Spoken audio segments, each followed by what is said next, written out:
inherited from previous bodies, and the consciousness in the previous bodies is impacted by the activities in that body. So in this way, the cycle of karma perpetuates transmigration. And then he also answers doubts which he essentially is putting himself to prove that the subtle body is eternal within the material world. Right? It gives the example of dreams. He gives the example of propensity to prove how subtle body is carried from life to life. Nadmuni also addresses challenges that if consciousness is a symptom of the subtle body, what happens when there is deep sleep or fainting or loss of consciousness at time of death. So in a systematic and comprehensive way, he is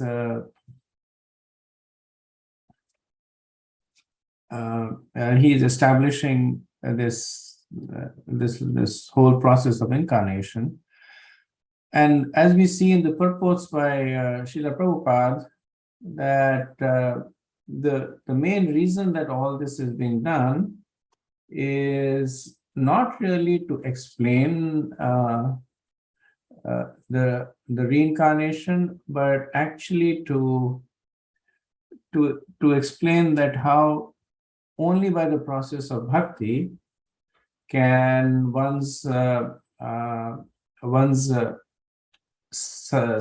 of samsara be destroyed. So if you give me a minute, I'm trying to start the... Okay. So now we will resume our discussion from verse 70.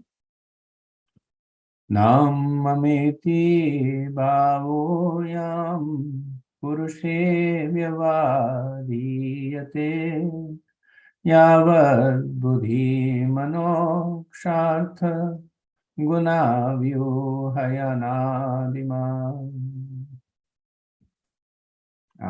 Prem Kishore Prabhu, go ahead.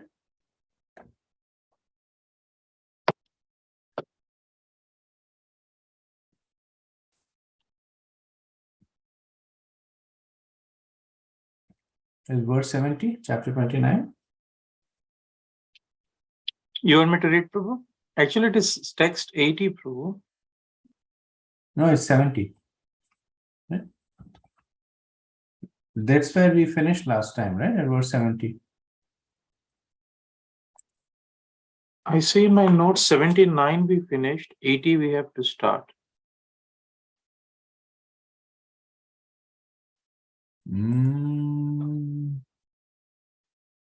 Let's see.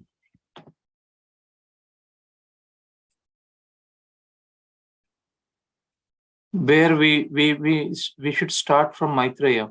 70 to 79, that is for the mind which we concluded already. That is one module.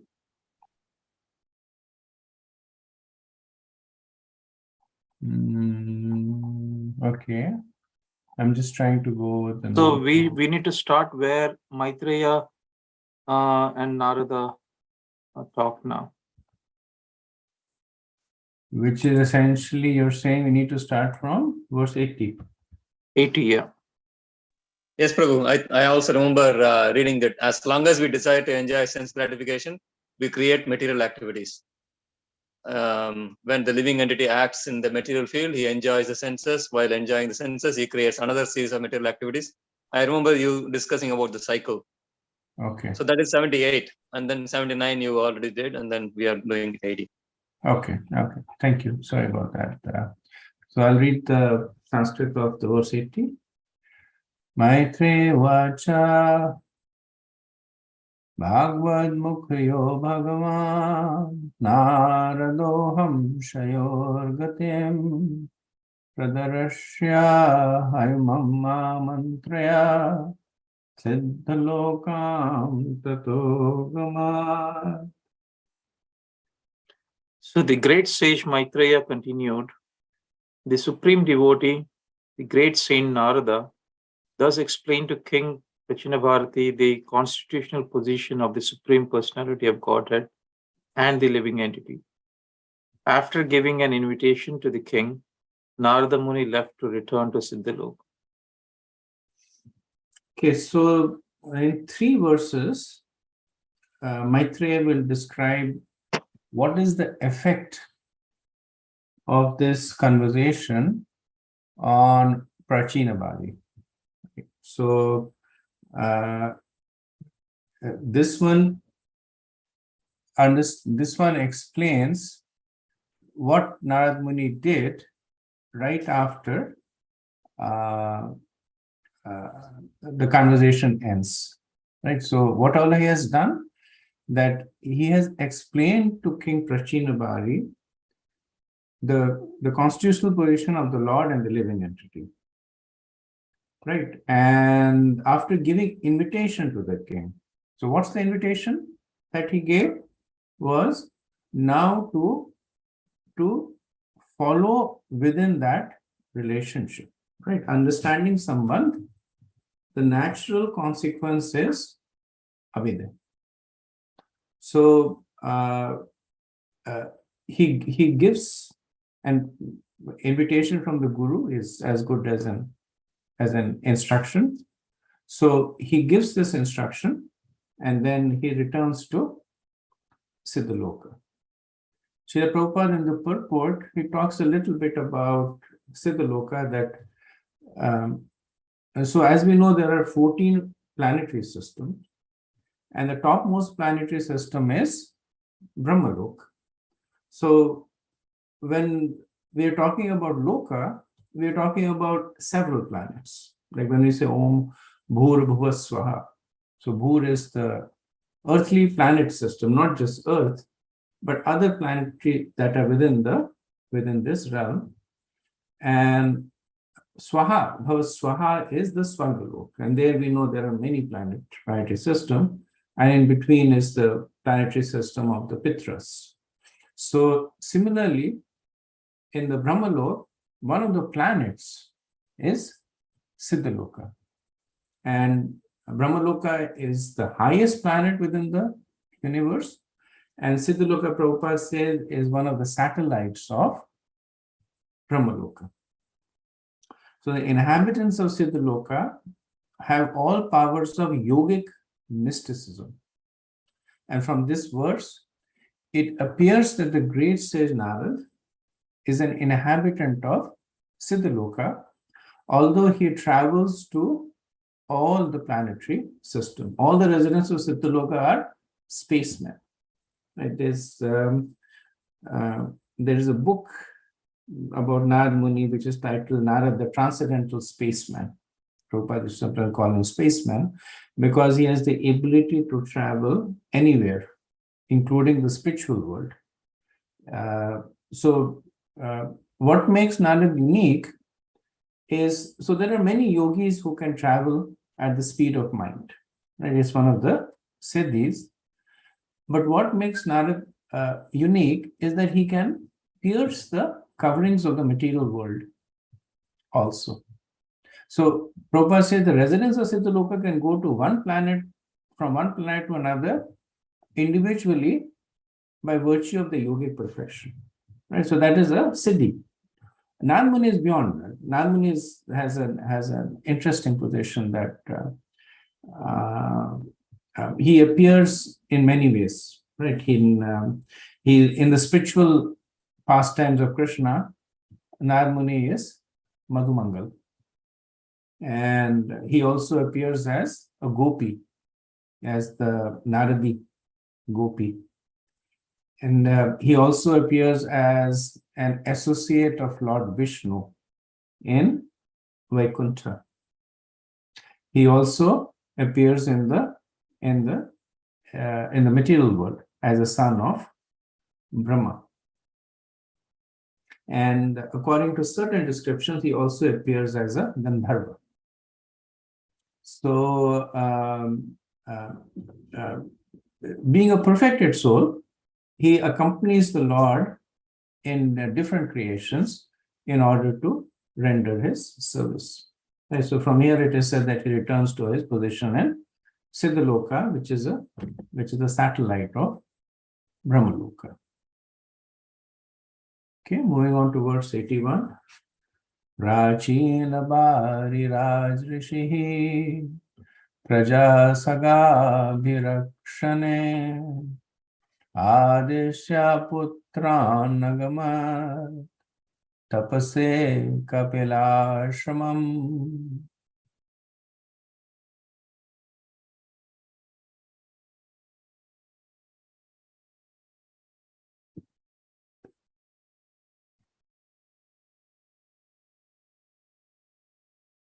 This is verse 81, Prabhu. You are on mute, Prabhu.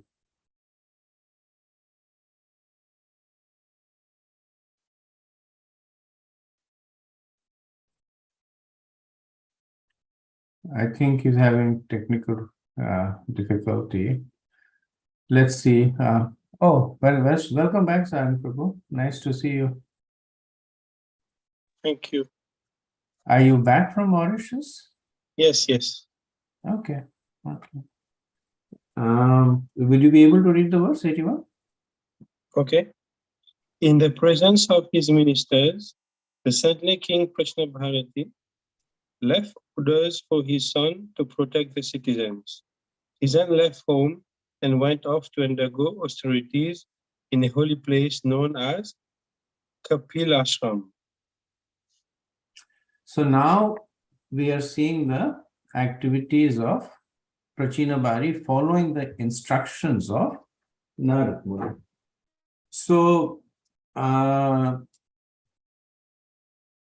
sequence of events was that Narad Muni, he first spoke the allegoric story of Puranjan to convey to King Prachinabhari the futility of Karmakand. Then he told him the allegorical story of Vaidarbhi to show that there is a solution, there is a way out. Right. After that, he notices that the King Prachinabhari, while he is convinced, he has not developed that conviction completely to develop that sense of urgency. Right. So then he tells him the third allegorical story about the deer, short one, in which the deer is being hunted by the hunter and the tiger, and that does what Narad Muni wants to do, which is instill this sense of urgency. Now, Prachinabhari, in response to this sense of in response to this this paradigm that's created by Narad Muni, he asked about transmigration, and we discussed the reason he asked it is because the whole process of Karmakand is about transmigration, right? So one can consider this to be him being finally trying to put the nail on the coffin that now I don't want any more doubts. So he begins this talk about transmigration by saying that I've been misled. There's so much talk about being elevated to higher planets. I've been misled. What is all this transmigration about? So essentially he's saying that why do people talk about transmigration? And Narad Muni explains to him the whole process of transmigration, essentially to get him to the point that the only way to escape that cycle of samsara is bhakti, right? So twice Narad Muni is making the same point to Prachinabhari. And he is now completely convinced, right? So now we see that he acts expeditiously.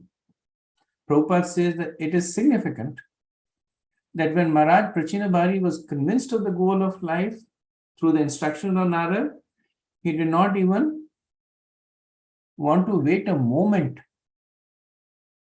So initially, his conception was that let me wait for my sons to come back. Let me make sure that the kingdom is transitioned over properly, and then I will go. So that demonstrates the mentality of a person who has conviction but lacks urgency. So sometimes they'll say that I'll wait till I will wait till I retire, or I will wait until this responsibility is done, or I will wait till I'm in this particular situation, right? So conviction is there, but that sense of urgency is not there. But now Prachinabhari doesn't even wait for his sons to come back, right? So he simply leaves home. So can anybody tell me where else in the Bhagavatam do we see this kind of urgency being instilled as a result of preaching? Katvanga Maharaj? Say that again, Prabhu? Katvanga Maharaj? Katvanga, right? Katvanga Maharaj? Or? Yes, there was no preaching to him actually, because he was told that you have a moment to live, and then he said, okay, I'll meditate on the Lord. But yes, it's irrelevant. Dhritarashtra is another one. Dhritarashtra is the one I had in mind. That when Vidur came and spoke to Dhritarashtra, then the earlier talks were philosophical. And there was general talk about welfare. How are you doing? It's very good to see you. And you're like, life has returned to my body. And Vidur doesn't have time for all this nonsense, right? He straight away gets to the core. And Prabhupada says the nature of the sadhu is to cut. And he preaches very, very heavily to Dhritarashtra. And at the end of his statements, he said, there is no time to waste. Right away, now, you come with me. So, without even letting anybody know, and Vidur knew that if Dhritarashtra would take permission from Yudhishthir or go through a more formal departure, it would be long drawn and delayed. Yudhishthir would not let him go. Dhritarashtra was weak, and he would say that wait for some time, there's an auspicious time coming. So in the darkness of the night, Dhritarashtra quietly slips away with Vidura and of course Gandhari, but leaves Sanjaya. Sanjaya, he leaves back. Same thing happens here. That because of the strong preaching of Narad Muni, the change of heart in Maharaj Prachinabhari is so complete that all his initial thoughts of the welfare of his sons, the welfare of the praja, the kingdom, they are completely expunged. And right away, he leaves the kingdom. So it's said over here that Krishna Chakravarti says that he left instructions with the ministers for his sons to take care of the praja. So from the Bhagavad Dharma, the only protection is taking shelter of the Lord. So Prahlad Maharaj states that real protection is only by the shelter of the Lord. However, protection is also ensuring that the citizens are engaged according to their situation, ashram, and propensity, varna.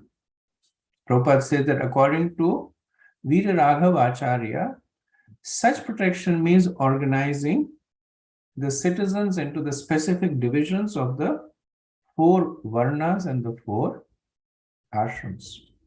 So this is an important aspect of pursuing bhakti with urgency. That there is still a sense of responsibility in the king. Right? So he's making these trade-offs. That he understands that it is futile for him to stay for 10,000 years waiting for his sons to come back. But he does not want to leave the kingdom in disarray, because as a king, his dharma is to protect the praja. And Prabhupada said that protection comes through varnashram.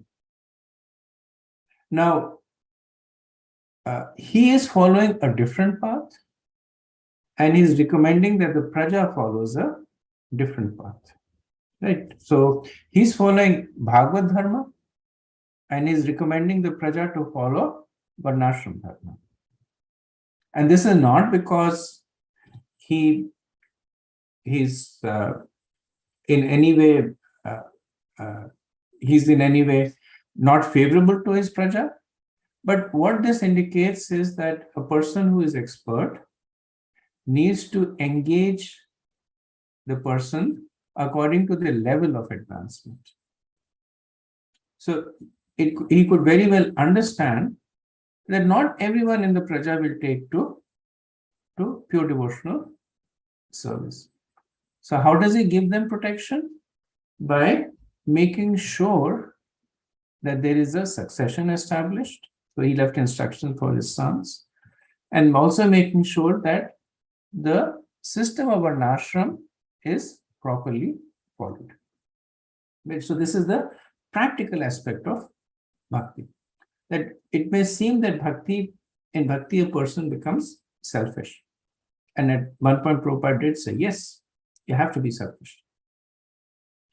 But taking care of the self is also rooted in taking care of others, as long as it does not mitigate your devotional service. And the king is expertly balancing it. So after doing that, what does he do? He proceeds to Kapilashram.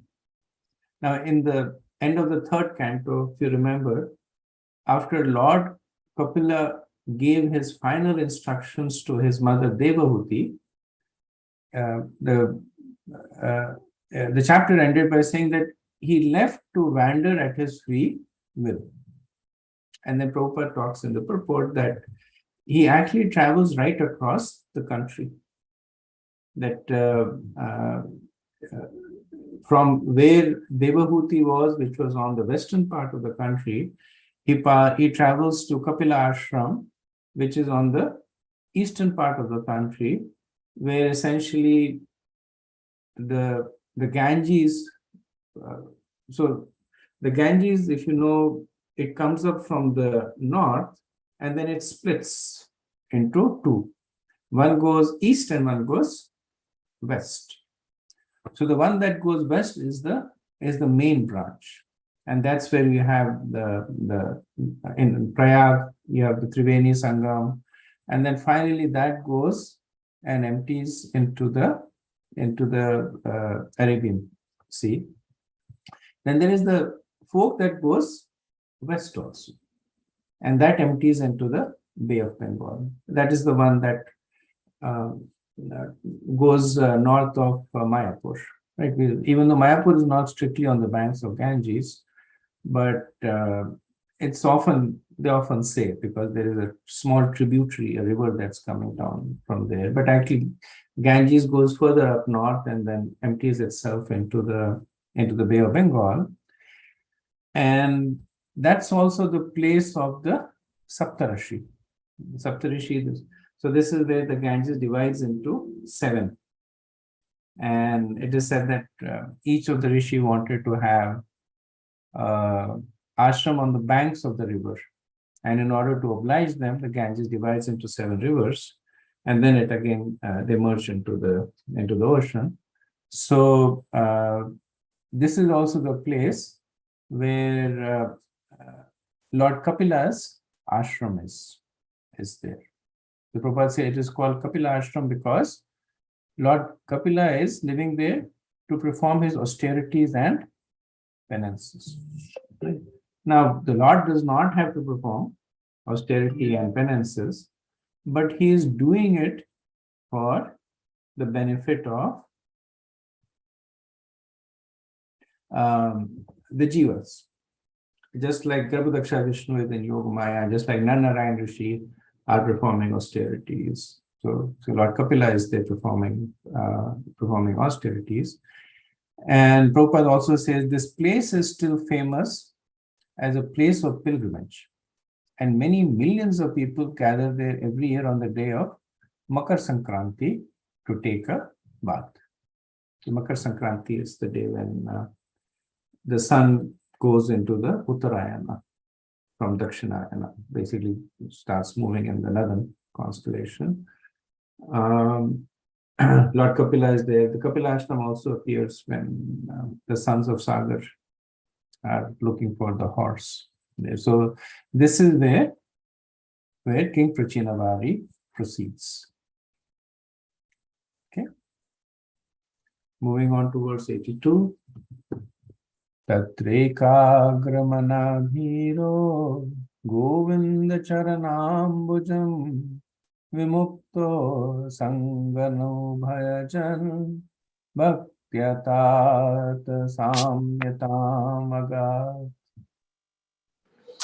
Having undergone austerities and penances at Kapilashrama, King Prachinabhari attained full liberation from all material designations. He constantly engaged in the transcendental loving service of the Lord and attained a spiritual position qualitatively equal to that of the Supreme Personality of Godhead. So, not much details are given of the kind of austerities and penances performed by King Prachinavari. This was in the Satyug. So, even bhakti was practiced through the performance of austerities and penances. We see that in the case of Dhruva Maharaj. We see that in the case of Kardamba Muni, that while they were executing pure devotional service, they were doing it through austerities. So one should not think that he became a yogi going to Kapila Ashram. Right? After having been convinced of the superiority of bhakti, it's not reasonable to think that he suddenly performed Astang Yoga.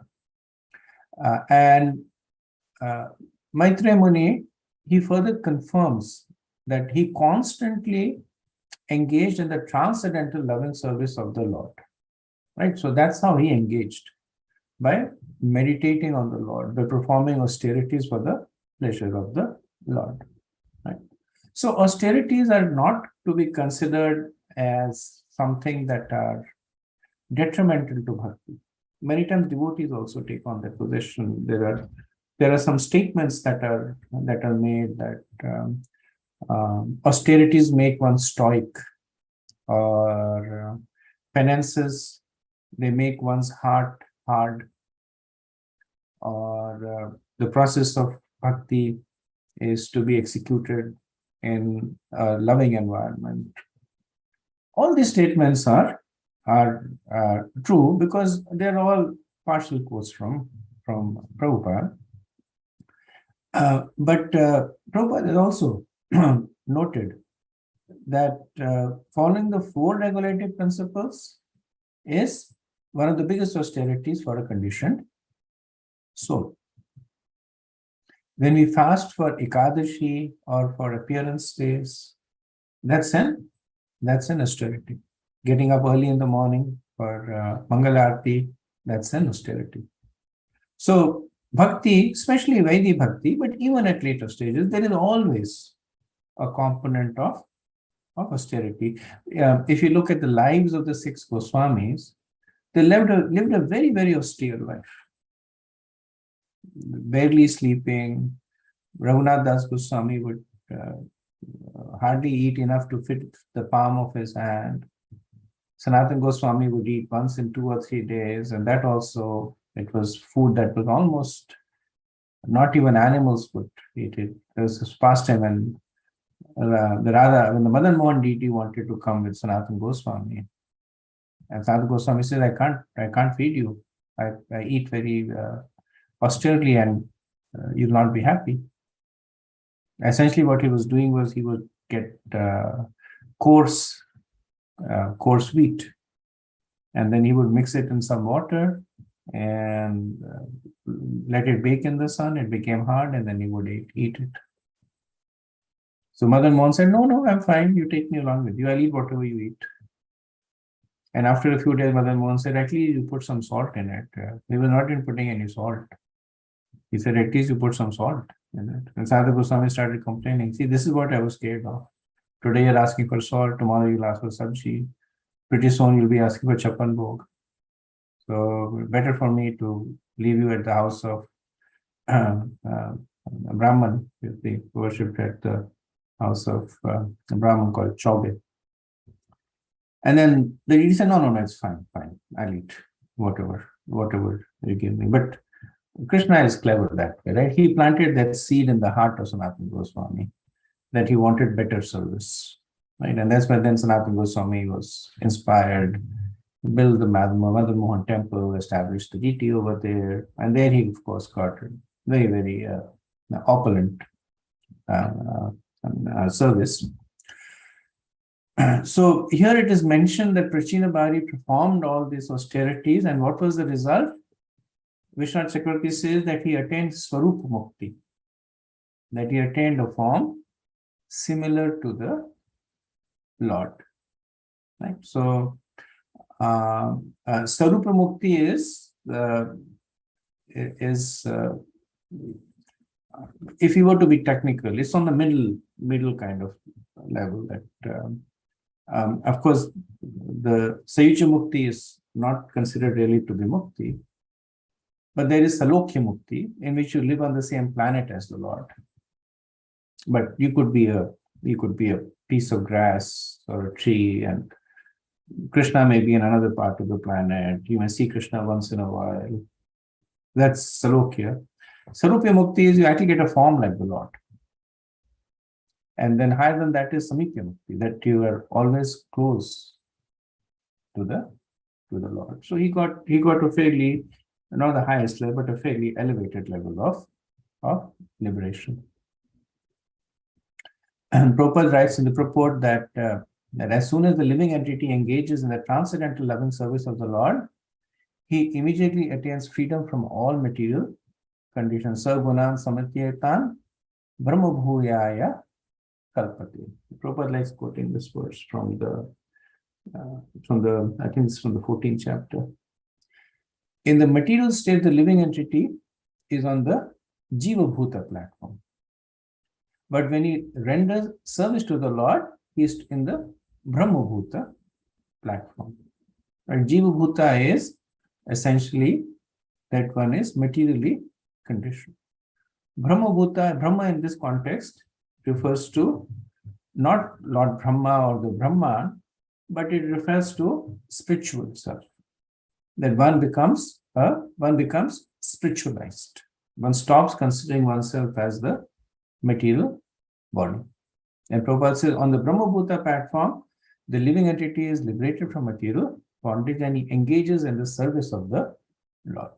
So what does one have? What happens when one considers that I'm not the body but the soul?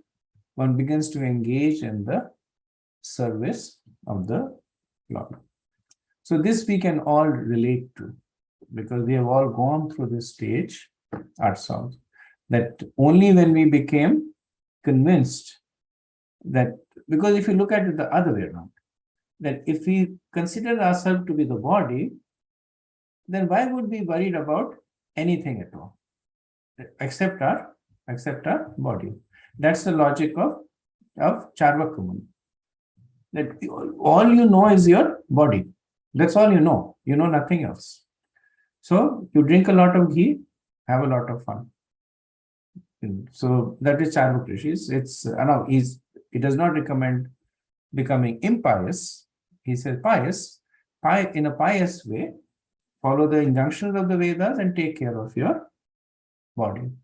When Lord Ram was leaving Ayodhya, then one of the sages, he actually comes and he speaks to him from Charvaka Rishi's writings.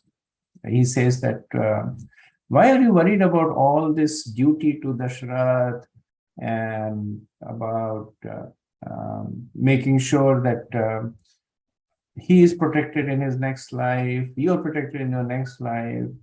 You enjoy. You take your bow and arrow, take whatever you want, and claim the happiness that is in store for you. This was Jabali Rishi. And Lord Ram is generally very, very respectful to elders and especially to sages, but this is one of the few times where he speaks very strongly. He chastises Jabali Rishi. And this conversation happens in public, it's not a private conversation. So he chastises Jabali Rishi, saying that you should not speak such bogus philosophy. And I don't even want to be in your association. And then Jabali Rishi immediately, he retracts. And basically he says that whatever you're saying is correct, but you can't blame me for trying. So Jabali Rishi was so attracted to Lord Ram that he was willing to even speak so-called deviant philosophy if it was a way that which he could have withheld Lord Ram's. And then Lord Ram becomes very mellow towards him. So Srila Prabhupada is making this point that when one is at a stage of Brahmabhuta, and Brahmabhuta is essentially spiritual awareness, like true awareness. I'm the soul and the Lord is supreme.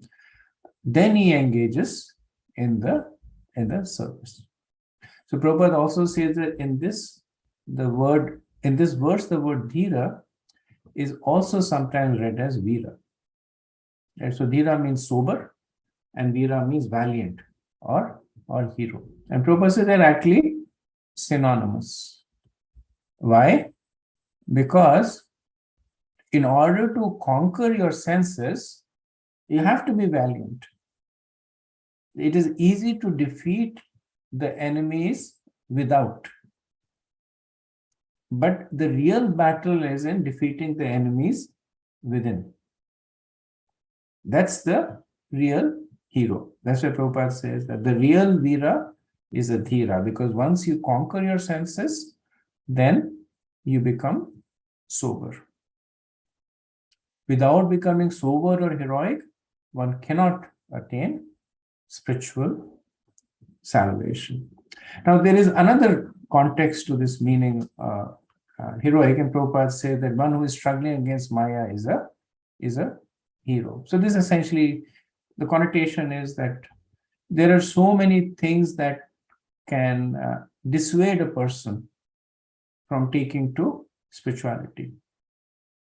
It may be relatives, it may be the person's own desires, maybe the king, maybe the citizens, so many opposing forces.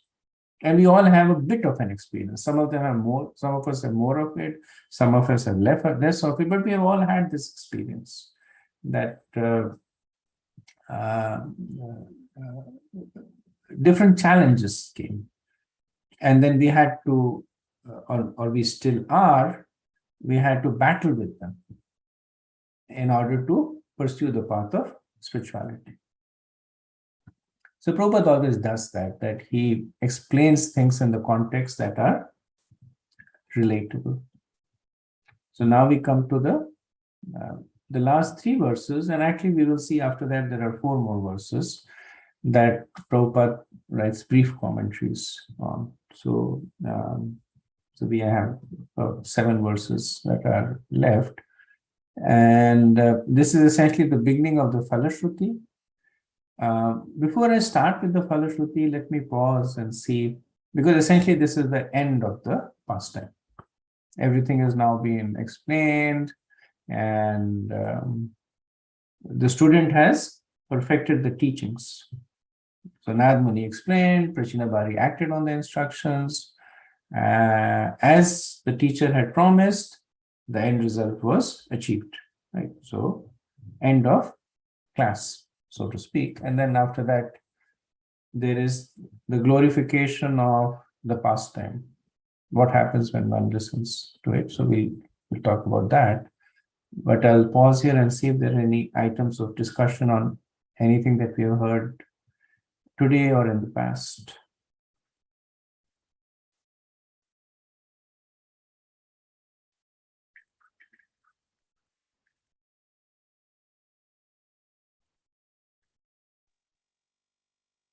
Hare Krishna Prabhu.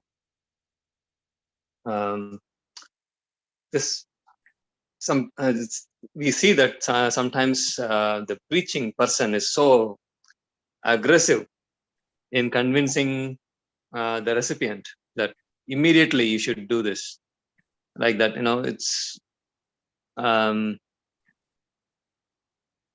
that's very difficult for all of us to do such things when we do the preaching. Usually we are very mellow, very hesitant to ask someone to step up. So I'm just thinking how, that looks like a very that requires a lot of empowerment of a person who is preaching, I guess.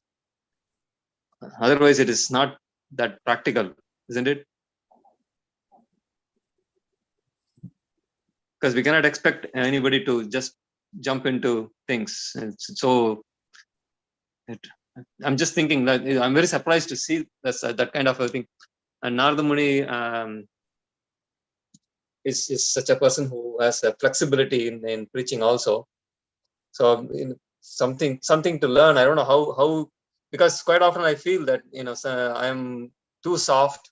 I am unable to convince somebody, and sometimes I see people are more aggressive. So it's hard to strike a balance. I don't know whether you can add some experience on this. I can definitely relate to everything you're saying, Prabhu, because preaching is an art. It's a combination of being an art and empowerment. There are cases where a person will say, and because of the person's own Shakti, the message goes in. And other times we see the expertise of the person, that the person guides them very, very expertly and delicately towards a solution. As you mentioned, Narad Muni has had different disciples at different levels of realizations, and he has preached to them differently. For some, he said that please don't kill. That's he says to Mrigari, and to some he preaches about the urgency of devotion. Dhruva Maharaj, he wanted to offer him material benefits. That was the preaching that he was doing. In contemporary situation, one has to preach according to one's own nature. That's important. So sometimes people see that other people are preaching strongly and having an impact, then they start preaching strongly, and they don't have the same impact, or they may have an opposite impact because they're doing things that are against their nature. And that's why there are so many ways to preach. When Srila Prabhupada was personally present, then the mood was that if you are not preaching, you're dead. Like there was no middle ground. Like either you preach or you're dead. Right? And then there were people who started coming in and they were taking the role of pujaris and administrators, and they would have this sense of doubt about their own position because they were not doing frontline preaching. And then Prabhupada gave a whole holistic view. Like he famously said that the person who's cleaning the bathroom is rendering the same level of devotional service as the person on the altar doing pujari work. But Prabhupada always had a weakness for frontline preachers, because that was his mode of outreaching. So he was acting according to what made him a strong devotee. That's what we need to do. We just need to find out what's our sweet spot. We mentioned earlier on that Narad Muni, he preaches to Prachina Bhari two ways. And we were talking about it in the context of the 9th offense to chanting of the holy name. That it is an offense to preach to the faithless, right? So initially Narad Muni is preaching through allegories in a very indirect way. And the reason that offense is there, because when you preach to a faithless strongly, they become offensive. So because of your preaching effect, that person who initially was basically neutral now becomes negative. So that's why it's an offense, right? So Narad Muni initially preaches in a very indirect way. But then the counter to that, for every offense, Mahanidhi Swami, he says, like for the 10 offenses, there are 10 defenses. So for every offense, there is a defense. And the defense for the 9th offense is that one should always preach to the faithful. So when the story, allegorical story, changes the heart of Prachina Bhari, now Narad Muni becomes very forceful. Essentially what he's saying is that there is no time to lose, you're going to die anytime. So take to bhakti, right? So preaching again is a relationship that we establish, that initially soft, one opens the heart. I was attending once a seminar on basically cultivating devotees. And the speaker made this wonderful point that when you attract people to Krishna consciousness, they are never attracted by Krishna. They are attracted by you. That is the most important thing you have to remember. So you may have the best philosophy, the best music, the best prasadam, and all those are supporting angas. They're actually attracted by you. So if you keep that in mind, that it is me that this person is placing their faith on, and approach the preaching in that way, then it becomes a very, very personal experience. And ISKCON is a large organization. There are some places where it is done better than others. There are some devotees who do it better than others. Some temples have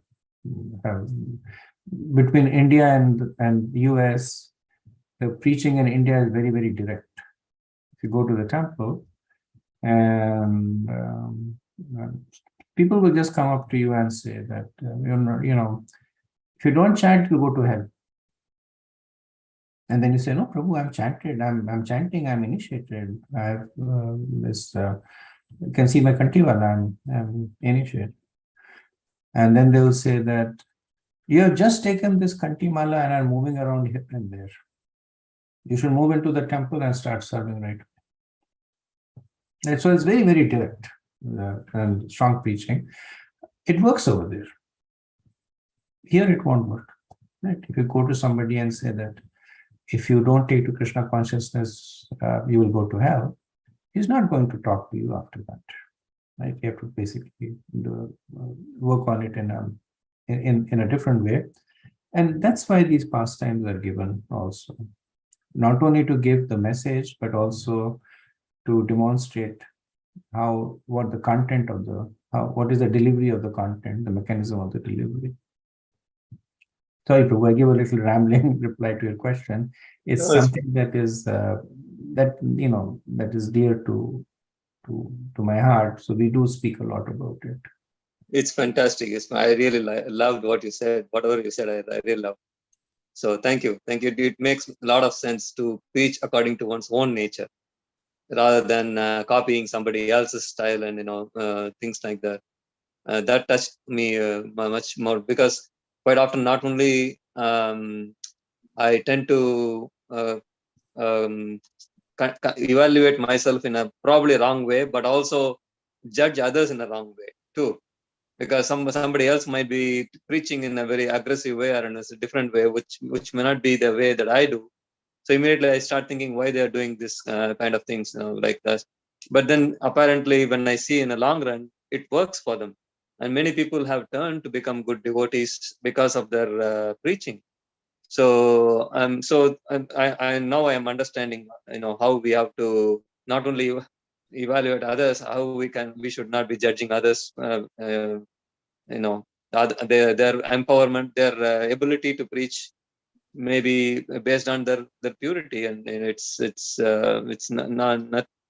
not for us to say or do judge others like that. So thank you very much. It's wonderful. Thank you for the question, Prabhu. Any other thoughts?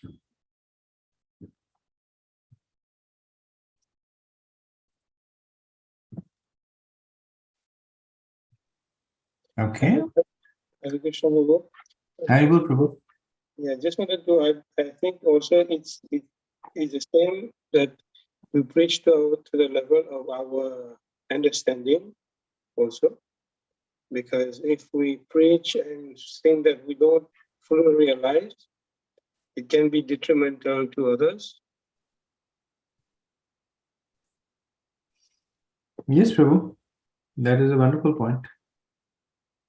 And you personally have a lot of experience with that. You're running a successful Bhakti Viksha in Miami. So many devotees are flourishing there thanks to you. So your personal experience of this. Not all of them are the same, right? Some of them are very intellectual. Some of them want more personal care. And then one has to kind of be what the other person wants them to help them take the next step. Yes, sometimes you have to make them hear what they want to hear also. Yeah. That's why I said preaching is an art. I remember once I went out book distribution with Vaisheshika Prabhu in downtown DC. And it was essentially a demonstration. He wanted to show us how to distribute books. And before that, we did our book distribution. In my case, I wasn't able to distribute a single book. Some of the other devotees, 1 book, 2 books. DC is a little bit of a difficult crowd. And then he took his set of books and he said, okay, you observe me. And books were flying out. I remember there was one very sophisticated looking, like a young woman, and she was obviously rushing somewhere, and he stopped her, and then she could see he's differently dressed and all that, and she was like waving him away. No, I have no time for that. And he said, yeah, you have no time for that, but can I just take 30 seconds of your time? And then she said, okay, walk with me. And she was walking pretty fast. And then, he was walking with her. Vaisheshika Prabhu, as you know, he's a big person. So he was walking with her, and he said, what if I told you that I can change your life in 30 seconds? And then she stopped. And then she said, okay, I'm listening. And then he took a book out, he put it in her hands and said, read this book. And I can guarantee the results. And then he started showing her some pictures. And at one point she had said 30 seconds, and she stood there for almost 5 minutes talking to him. And then he said, give me just a donation of $1. The book is yours. So then she didn't have any money. So she looked at her purse and she said, I'm sorry, I don't have any money. He said, come on, you can't move around DC without any money. So the interesting thing is that she actually, and DC people are very cynical, she actually opened up her purse and allowed him to look into it. And he said, can you check over there? She checked over there. Can you check over there? And women's purses, they're like a single family house. It was like there was a lot of stuff there. And he was, can you look there? And she was happily opening the zips for him, complete faith in him. Then she opened her wallet and you could see her driver's license, credit card. And ultimately, she actually did not have any money. He still gave her the book. She didn't get any donation. And then after that, I was commenting to him that developing that kind of a faith in just a few minutes, it's a non-trivial thing for a person to just, that also a young lady to completely open up and reveal their details. And Prabhu was basically, he was modest. And he was saying, it has nothing to do with me. He said, this is the empowerment of Krishna and Prabhupada. That anytime these things happen, then your faith that this all is happening because of the empowerment of Krishna and Prabhupada, it grows. And so whenever we are out there helping others, then as long as we have this constant meditation that we are serving Guru and Prabhupada, then our successes belong to them. And if we have any defeats or reversals, they should not affect us. So it was never us in the first place. Thank you, Prabhu. Let me proceed. I'm hoping to finish this chapter today. We'll go on to verse 83. Etadhyatma parokshayam Geetam deva rishishanaga yaha sravye yaha shunayat salingena vimuchyate. My dear Vidura, one who hears this narration concerning the understanding of the living entity's spiritual existence as described by the great sage Narada, or who relates it to others, will be liberated from the bodily conception of life. So 3 verses, 83, 84, 85, talk about the Falashruti, right? So this is the Falashruti of hearing or reciting the narration. One will get liberated from the bodily conception of life. So Prabhupada makes a very interesting comparison in the purport. So he compares the material world to a dream. And he says that this material creation is the spirit soul's dream. Now, it's very interesting, Prabhupada. I actually don't remember him saying this anywhere else, because this kind of talk generally comes from the New Age philosophers, where they say this life is but a dream.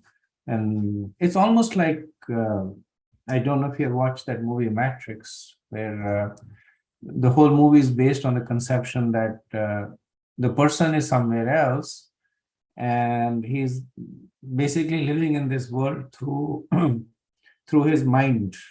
There are machines that tap into the mind and it projects into the world and it feels real, while it is not really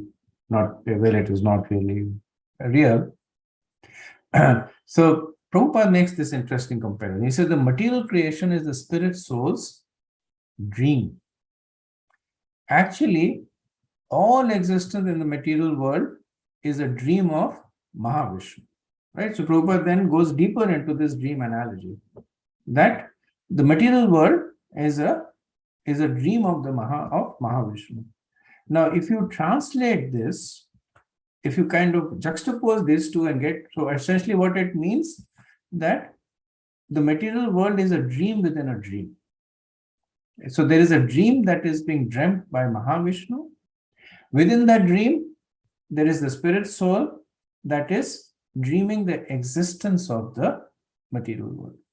Okay, then Prabhupada quotes Brahma-samhita Yakarana Navajale Bhajati Asmayoga Nidram Ananta Jagadanda Saroma Kupa Dhara Shakti Avalamhi Param Swamurtam. So the material world is created by the dreaming of Mahavishnu.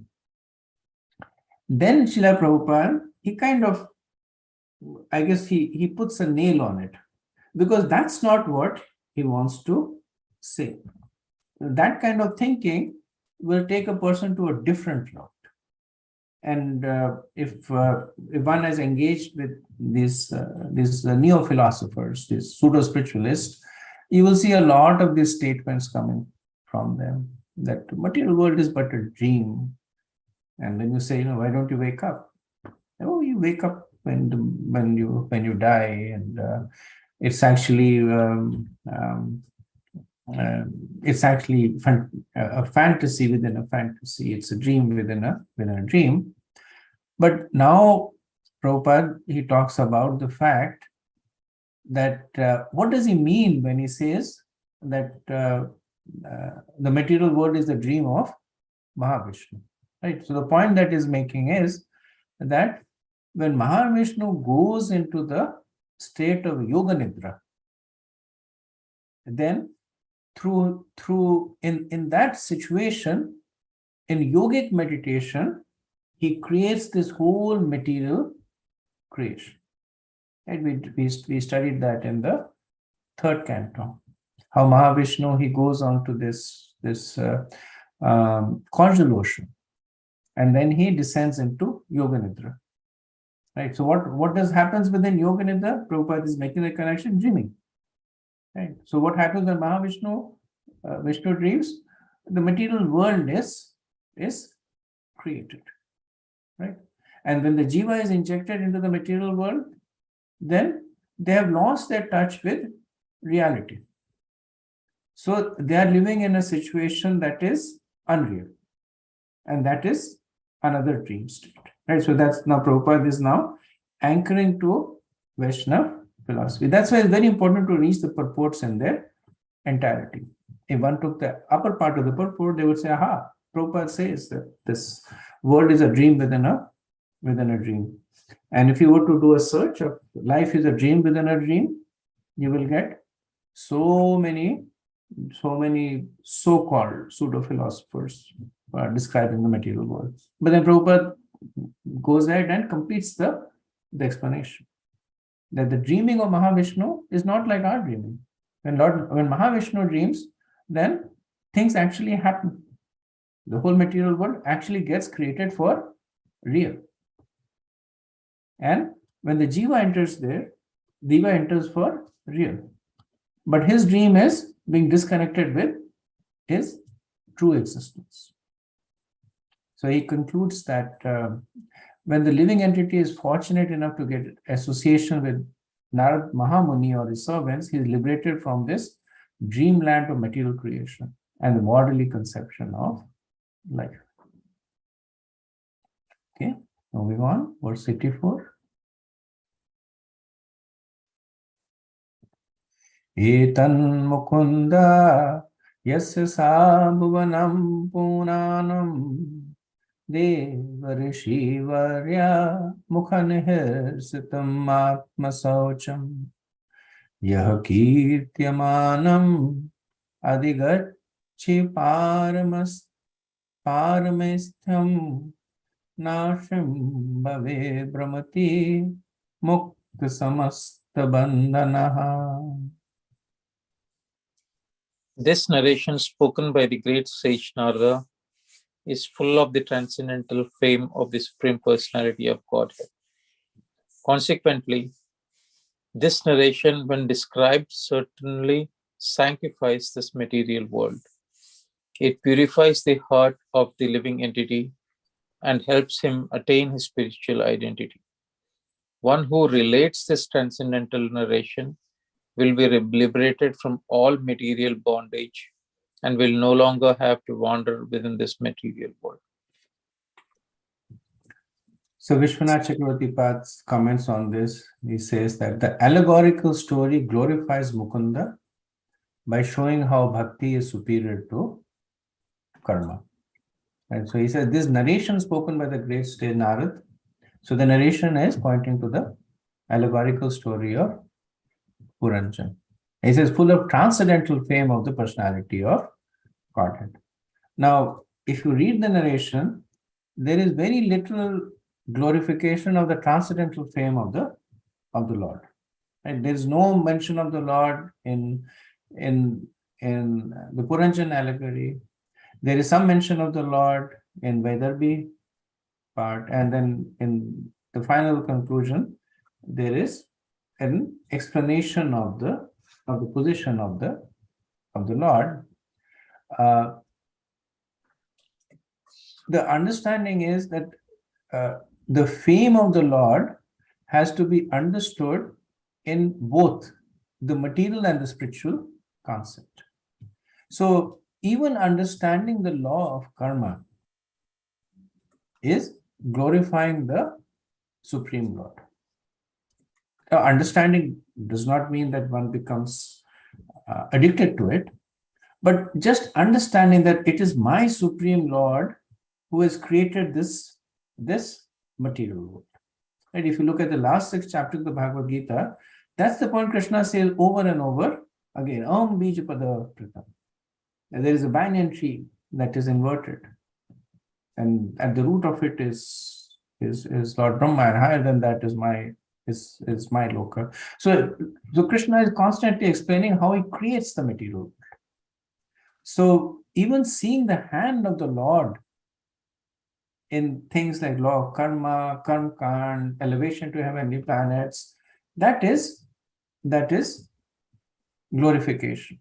Right? Sometimes devotees, they try to shun it, saying, no, I don't want anything to do with this aspect of the Lord. Sometimes the devotees shun the more technical aspects of the tattva, saying, oh, no, I'm pure devotee, I don't want to do it. But actually, they're all related to the glorification of the Lord. Narad Muni also says that this verse can also be taken as a reference to verses 39 and 40 of this chapter.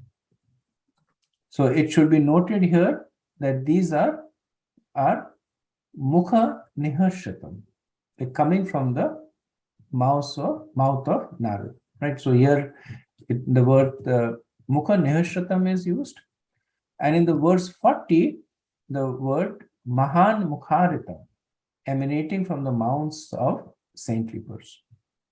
And so there Krishna Katha was glorified as mahan mukharita, and here the same Krishna Katha is being glorified as mukha niharshrita, coming from the mouth of Narad.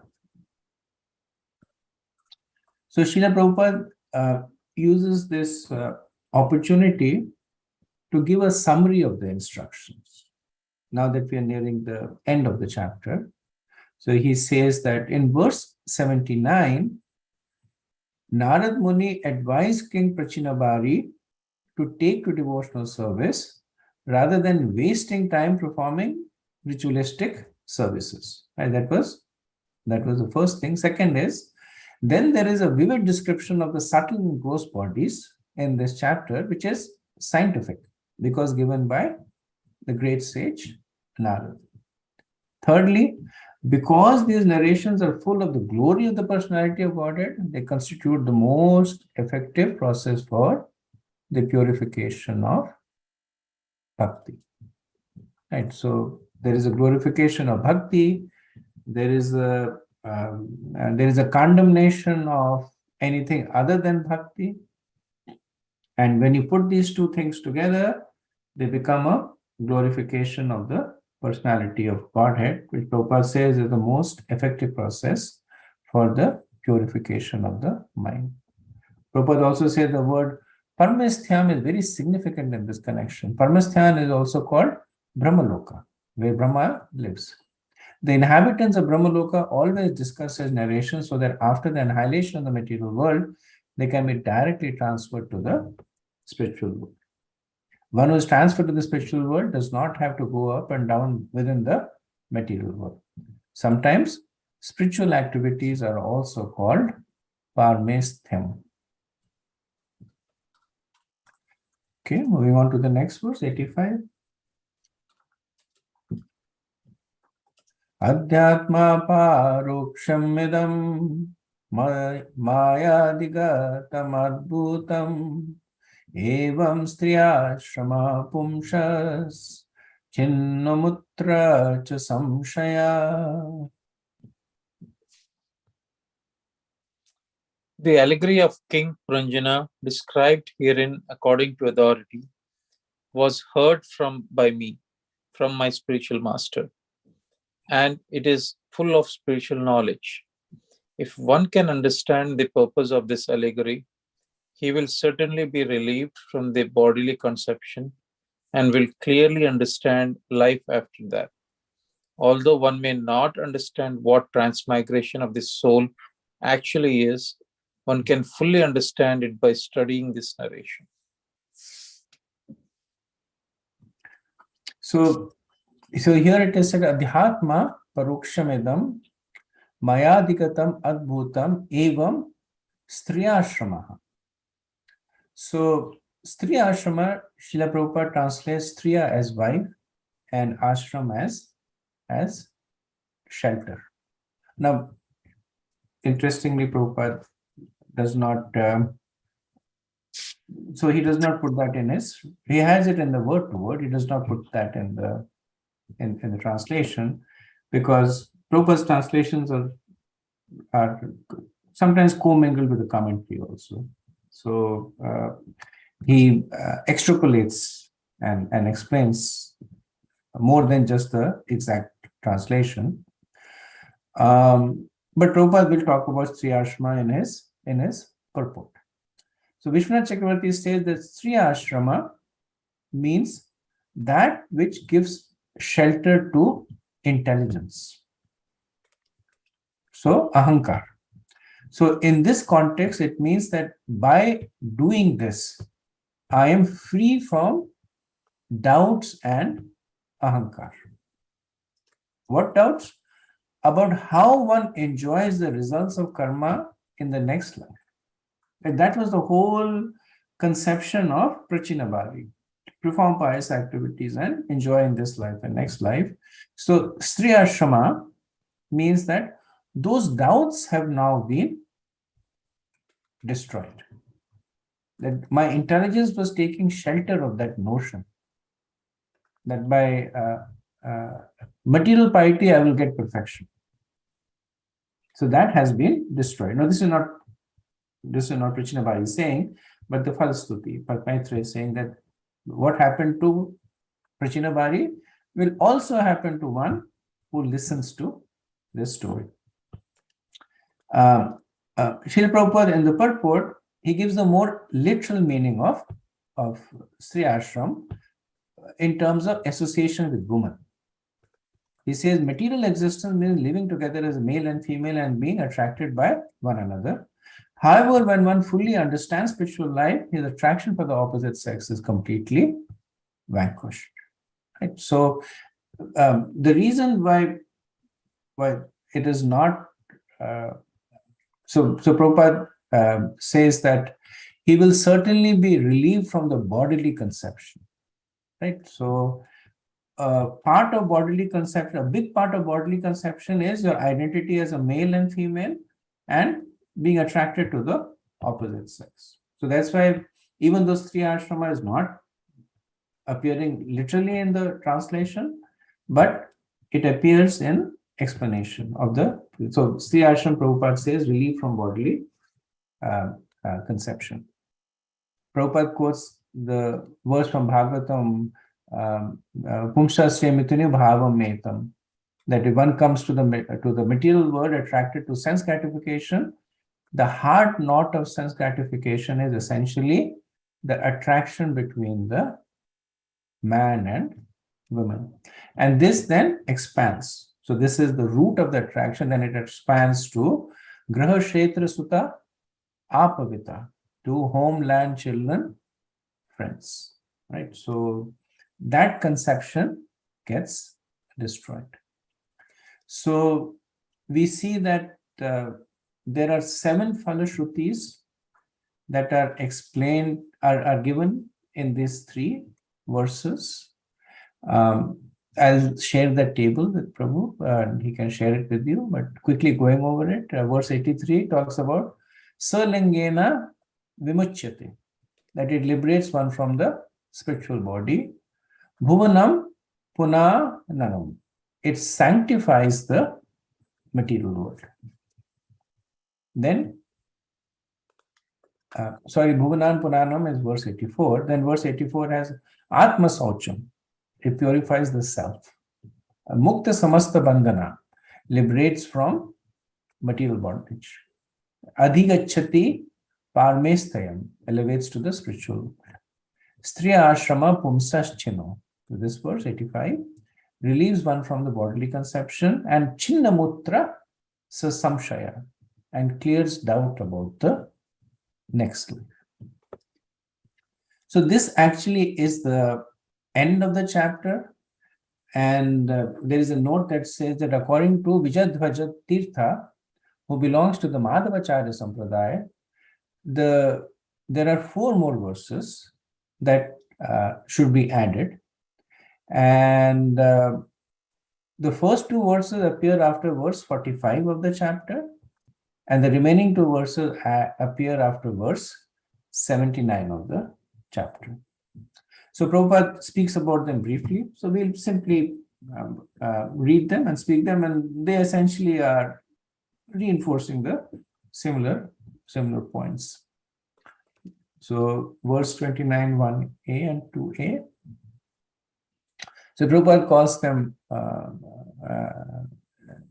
as the text 29, and I could not figure out why does he call it 29, because it's either 45, 79. I looked at the verse 29 and it doesn't seem to fit in over there, but I haven't been able to get a clear answer why Prabhupada calls it 29, 1a, 2a, and then 29, 1b and 29, 2b. So when I find out, I'll share. But let's read it quickly. Sarveshame vajantuna satatam deha poshane asti pragya samayata ko visheshas tadanana labdvehante manushyatvam hitva dehadya sadgraham atmastriya vihayedam jivatma savisheshyate. A desire to maintain body, wife, and children is also observed in animal society. The animals have full intelligence to manage such affairs. If a human being is simply advanced in this respect, what is the difference between him and an animal? One should be very careful to understand that this human life is attained after many, many births in the evolutionary process. A learned man who gives up the bodily conception of life, both gross and subtle, will, by the enlightenment of spiritual knowledge, become a prominent individual spirit soul, as the Supreme Lord is also. Okay, so Prabhupada doesn't write a purport here, and again, it's restating the facts that were discussed. Let's do 29.1b. Bhakti Krishna Daya Jivesh Akunt Jnanam Atmani Yadi Syadatmano Bhuya Apavargastu Samsrite.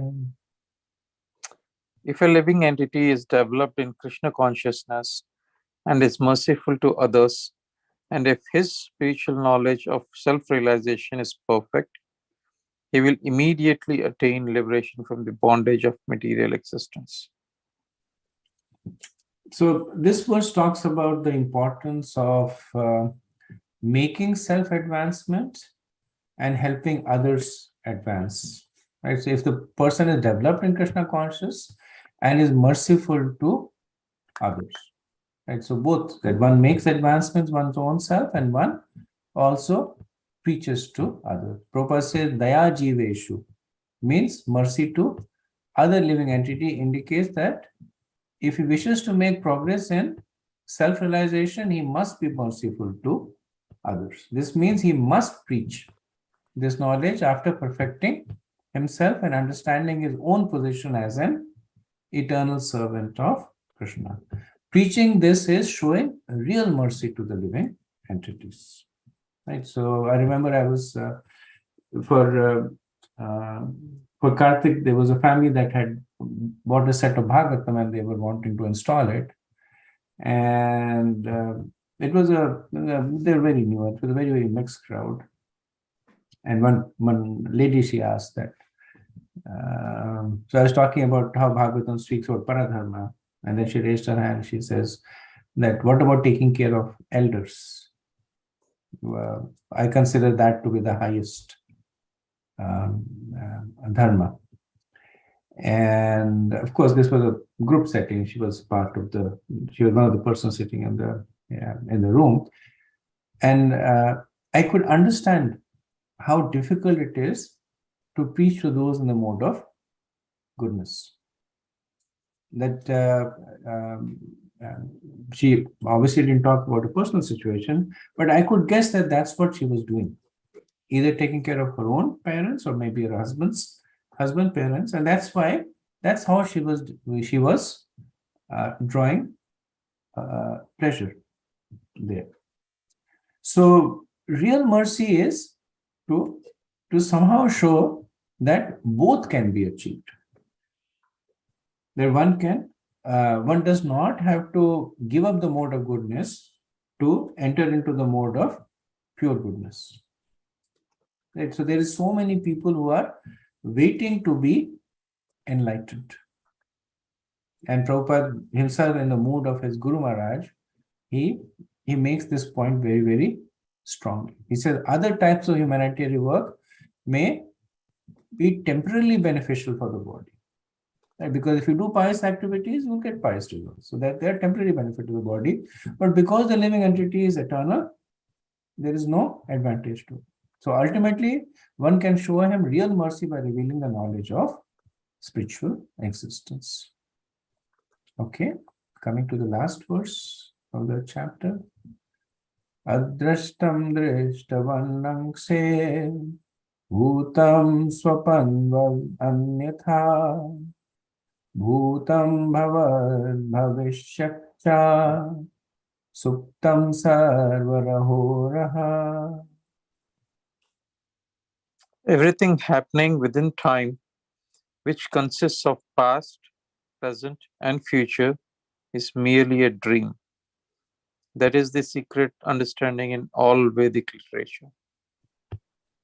Prabhupada says that all material existence is a dream. So again, there's this focus on the dreamlike state of material existence. And then he says in a dream, there is no question of past, present, and future. People who are addicted to karma kand which means working for future happiness through fruitive activities, are also dreaming. Similarly, past happiness and present happiness are merely dreams. The actual reality is Krishna and service to Krishna, which can save us from the clutches of Maya. The Lord says in Bhagavad Gita 7:14, Mahameva ye prapadyante maya metan taranti.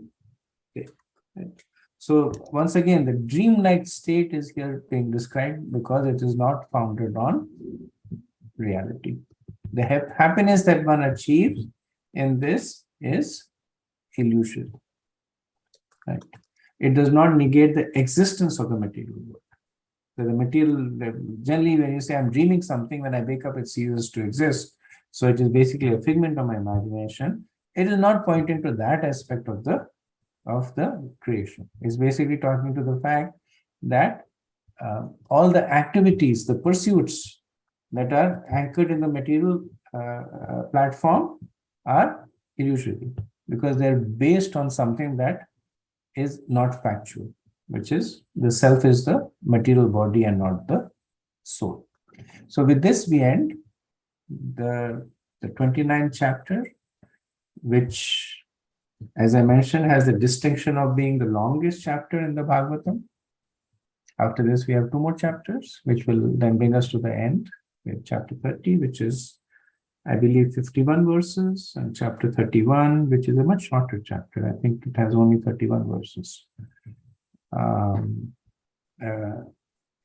the 30th chapter is a little bit, it has the glorification of the Supreme Lord. So there's some depth in it, and 31 is mostly just a description of the historical event, what happened when Prachitas came. Okay, so I'll pause here and see if you have any comments.